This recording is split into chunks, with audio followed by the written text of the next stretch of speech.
was when I found out that my adopted son Quinn was blind. It's in these moments I had a decision point, a moment to say, should I give up on God? Should I walk away from Him, at least in the details of life? Sure, He's viable, like we talked about in the last section.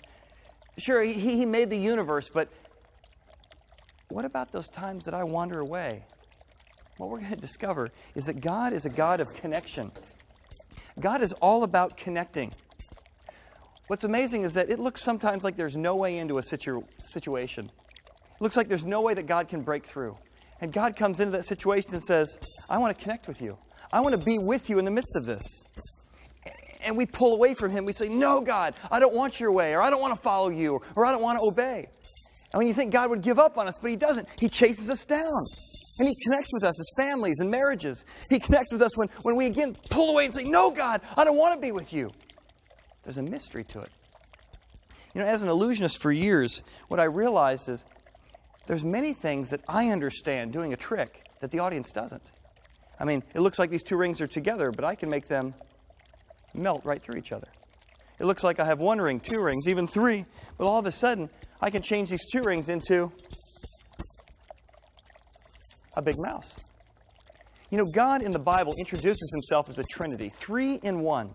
And part of that 3 in 1 is that He is in relationship.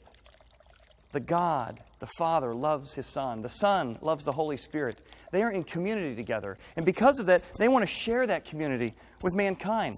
So God created mankind in His own image, so He could share in the joy and the peace that He had. But many times, God says things or does things that we don't understand or that we don't like. I mean, listen to this. You can actually hear metal striking metal. And you might have a situation in your life, you say, there is no way for God to get in. But listen. Metal, right through metal.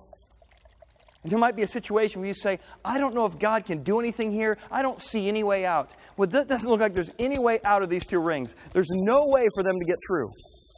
And then you call out to God. And you discover that though you gave up on God, He didn't give up on you.